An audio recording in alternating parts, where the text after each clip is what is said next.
Hey guys, first of all, I apologize for all of this. This is my first time going live. So, bear with me. I am going to do my best. Judge not so much. Okay. So, let's see here. Let me get comfortable. Should have brought my tea. So I have been reminiscent. I have been going back to memory lane heavily in regards to my experience in Mexico. Okay, so giving you a little background. For those people, hey Daisy, hey guys. What does that mean? Try another way of going live during your broadcast. Anyway, like I said, I apologize. First timer. Rookie. So just to give you a little background about my move to Mexico, for those that did not know, I moved to Mexico in 2013 to register a House of Needy, a retirement home, into a nonprofit organization. So that was the goal. And as I was out there trying to achieve that, in fact, we did register it, we just didn't fully get a chance to fulfill it. I was doing community service. Every day out of the week, I specifically focused on bringing awareness from visiting the sickly, praying over them with the community. This was a community thing. We had a book club. We read the 4 agreements and implemented action. So that was the objective. The objective is let's hone in the awareness and then from there, implement action to support what we learned in the book. Okay, so and it was really a success. I'm so proud of the my fellow people that were out there supporting us, supporting me. We would go out and clean certain areas of the city, of the town, I should say. It was a little village. So that was super, super rewarding to witness people actually supporting us, supporting this concept, while others would say there's no way that people are going to volunteer free of charge. There's no way that people would volunteer free of charge. They did. They actually did. And to me, that was so rewarding to see that people believed in this concept. Some resisted because it's a small village, mind you. You know, when newness comes in and people are not familiar per se with it, they're going to want to judge it. Of course, a natural reflex because they're not comfortable. So they're going to want to push away. They're going to want to resist it until they understand it and therefore approve it. Then they're going to want to be more receptive to the information. So anyway, back to the storytelling. I moved to Mexico in 2013. I was out there for a year and 3 months, doing community service, registering that nonprofit organization, and being really, really active. Well, through the process of us registering this House of Needy retirement home, we were greeted really with a senior who needed third-party assistance. He was in desperate need of third-party assistance, and we received him even before it was fully established, the retirement home. And I was his caretaker. I bathed him, I fed him, I was there for whatever he needed, and it was a beautiful experience. It really was. Through the process, as I was attending and assisting this older man, who I call my friend, Amador, in fact, if you guys are from Haribo watching me, you'll know who I'm talking about. As I was attending him, it was such a rewarding experience, but at the same time, I had a family member of mine just behind me, just always kind of trying to feed me information of doubt. For example, have you ever thought about being careful? Because if you take in the responsibility of taking care of this older man, and if he passes under your care, that potentially can set you up for failure or set you up to get into some trouble.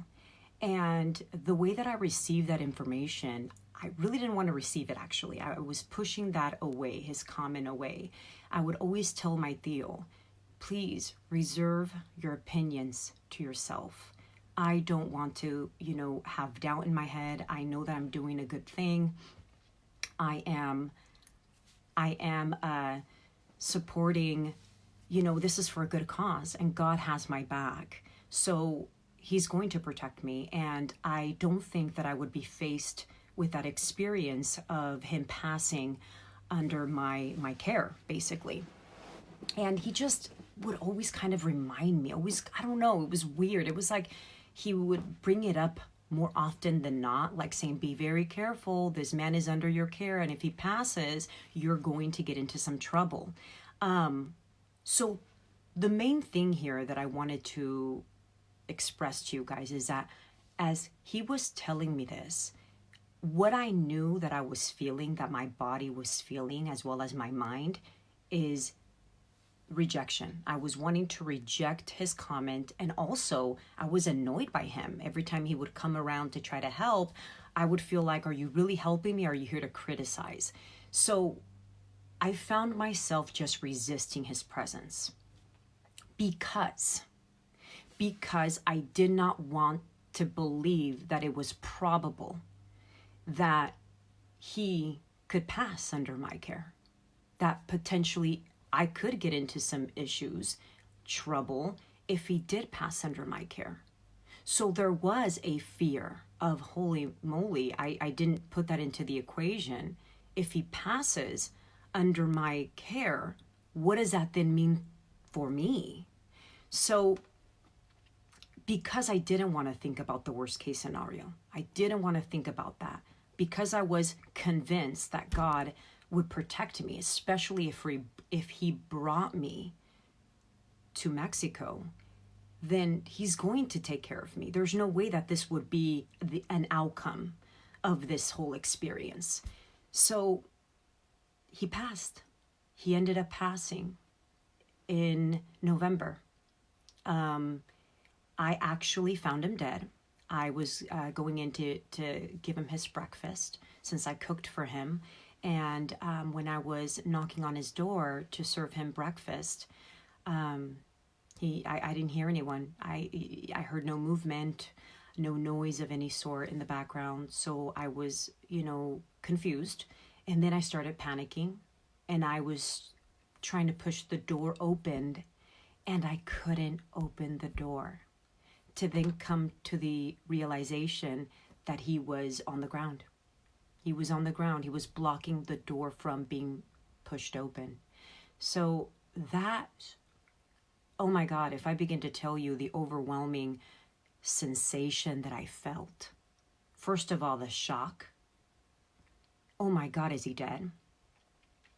He's on the floor. When did this happen?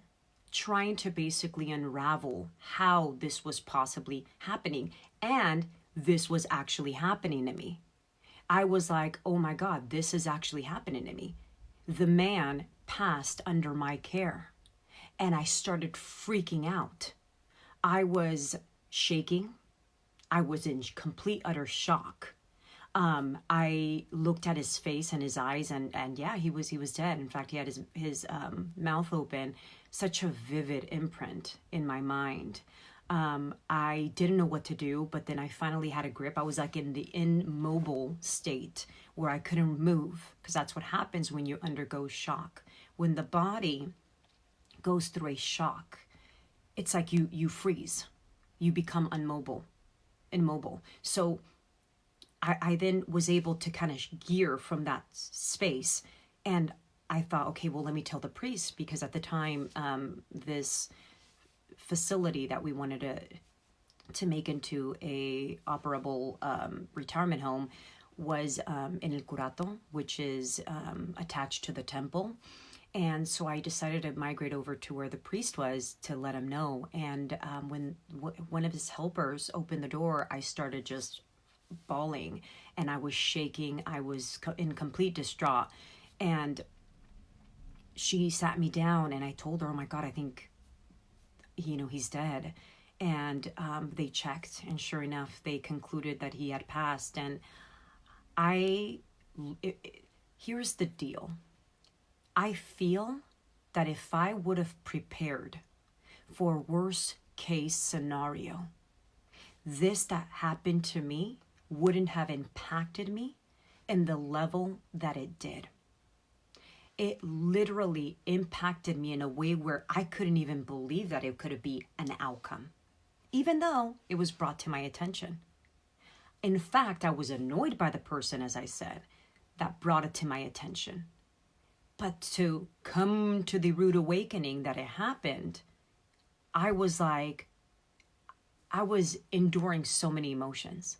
I mean, from then thereafter, from feeling scared, feeling fear, feeling sad, from feeling betrayed, essentially by God and by my intuition, because I was led to do this project in Mexico. I mean, it really broke my foundation.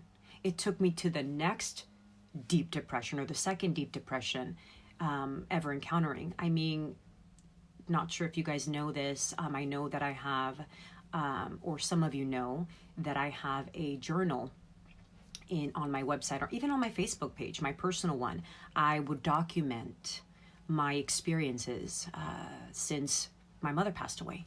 That was another deep depression that I, caved in, and that I underwent. And it was after my mother passed away in 2010, October 30th of 2010, that really was the catalyst to me needing to redefine myself. Again, it takes destruction, deep levels of destruction, to be forced, cornered, basically, to redefine your belief systems, redefine your priorities.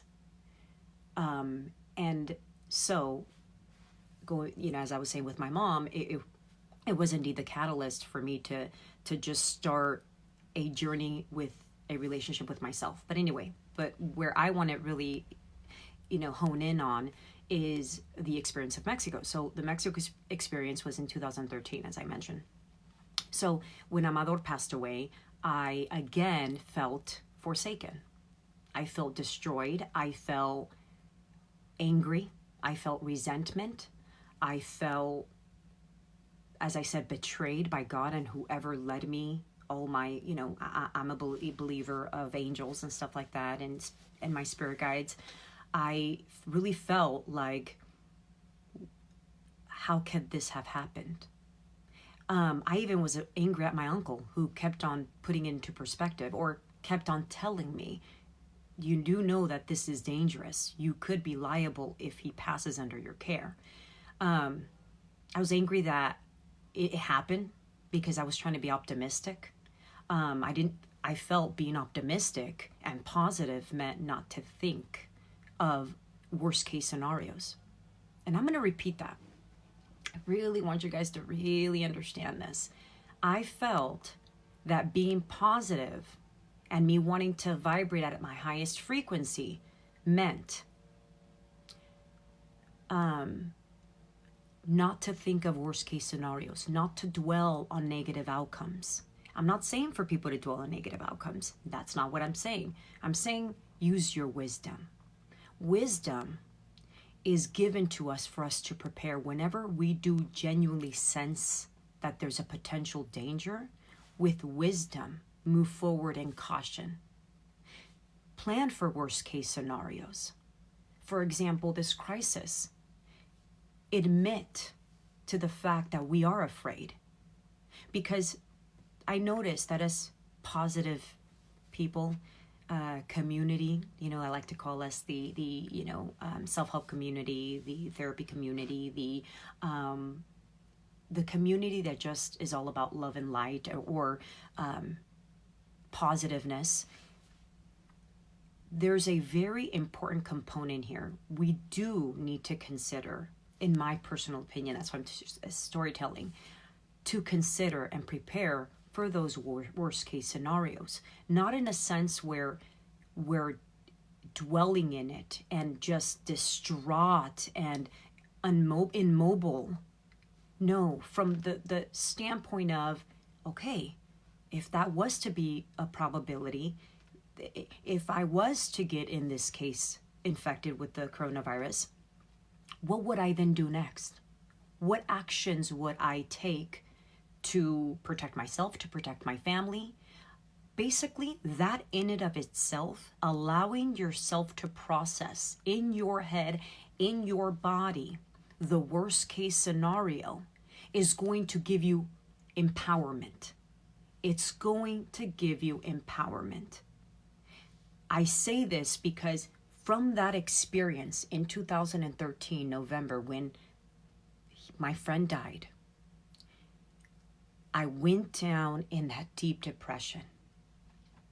And what happened was, when I was able, months later, to remotely feel better and feel empowered, was when I was able to understand, okay, these events happened to me because I was still stuck in certain patterns, belief systems that were not self-loving. I'm going to go into that a little later, maybe in another video, so you guys can get a better understanding of this. But from that experience moving forward, I now plan for incidences like that. I now plan, okay, if this was to happen, what would I do next? Or if I'm afraid of something, let me literally let it play out in my body. What is it that I'm genuinely afraid of? And what's going to happen is that you're going to be taken back to incidences that gave momentum, past experiences that gave momentum to current times. For example, anything that you may be fearing now, and let's say your body is in overload, in anxiety state, it's because as well, yes, the uncertainty of what we're experiencing in today's times, but it's also the momentum that we're carrying from the past to the future, to the present, to the present. So it's not only, imagine this, it's not only the fear that we're all witnessing right now. In addition to that, there's the past fear. Experiences that you had to, incidences that you had to experience in the past that literally made you feel super scared. And you just don't want to experience them today. So that's why your body is reacting in such a anxiety state, in a fearful state, in a non-calm state. So back to my experience in Mexico. So when I felt that going back to how I felt as far as destroyed, I literally felt like I wanted to give up. I literally felt like, you know what, I am following the call. I'm honoring my intuition. Yes, many beautiful things birthed through the process. But I felt that his death was what caused for me, it ruined everything else that I had created there. So to me, it's interesting how it takes one incident. Yes, it wasn't a small incident, it was an impactful incident, for me to have felt like, to basically discredit everything else that I had to undergo, that I was experiencing, that was positive, that was actually productive, that was inspiring. So going back to in moments right now and giving you some insight on how you should approach your fears. Please, I can't stress it enough. Don't deny your emotions. I'm not, like I said, I'm not saying for you to panic. Go into them. Go into them. Pause and say, okay, I'm feeling these sensations, whatever they may be. Let me go into them. Let me unveil really what is it that I'm afraid of. What is the root problem? And let it play out. Let it play out in your body. Because what you're really essentially achieving when you're letting it play out is that you're releasing resistance. You're releasing the resistance of the fear that you were bottling up. Okay, so you were really bottling it up. In other words, it's like a steam, like a pot of steam. How it's like, I don't want to release until something traumatic happens to you. Let's say, God forbid, we were to get coronavirus. Imagine how you're going to process it in your nervous system, in your mind, body, essence, nervous system, somatic aspect of our body. You could potentially have a breakdown, a huge, immense breakdown, because then your mind's going to say, oh my God, what does that then mean for my family and everyone around me? So yes, to conclude, I like I said, I invite you to just allow your body and your mind to wander, to feel the stress and the anxiety. I promise you that after you allow yourself to feel that, and even if you bring someone that you trust to be present with you, even better, if you bring someone that you trust to be present, to witness you through the process that you're going inside of yourself, vocalizing what are the things that you're fearing, rest assured you're going to come out of that moment feeling more empowered. I only say this because I went through it. And from that moment of experience with the case in Mexico, like I said, I've only been preparing for anything. Anything's possible. So if anything's possible, I am not going to resist something that I may feel is not possible. I'm actually going to allow it in my reality. If it's happening before me, I use it as a cue to say, what is this going to teach me? What can this teach me, I should say? If I am experiencing whatever it is that I'm experiencing in my reality, in my outer reality, or in my body for that matter, what is this here? What to teach me? What can I learn from this? And like I said, like magic, you're going to feel a sense of control. Basically, your nervous system, your emotional body, your somatic body is going to feel less tension, less anxious, less like it's in a prison, it's going to feel more expressed. So yeah, thank you for those people that wanted to tune in. See, I don't know how to really acknowledge everyone. I mean, I do see certain people. Hi, everyone who tapped in for whatever, whether if it was a minute or 2 minutes or whatever duration that you did. Thank you. Please, I want to say my words of wisdom. I mean, within my level of awareness, obviously, I want to be able to share this with you guys. I want to be able to give you guys some insight because I have done the inner work, and I'm doing more inner work with today's crisis. So if I can, give you, if you can take anything from this video, it would be whatever it is you fear, don't push it away.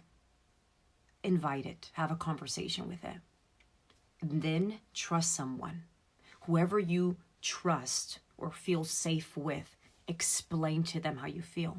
Allow your whole body, mind, body, essence, to express itself in whatever way it wants to. If it's crying, if it's venting, allow it. Allow it. And then you're going to feel, literally, sensation-wise, a release. A release. So what else do I want to share? Maybe that's all to conclude. And again, thank you for watching. And if you can share this video, if you know anyone that is really struggling and you feel like this video might help them, please share it, or message them privately, whatever the case may be. And I'm going to continue to storytell because I have so many experiences that I can share that really are nuggets for moments for the crisis that we're experiencing in today's times.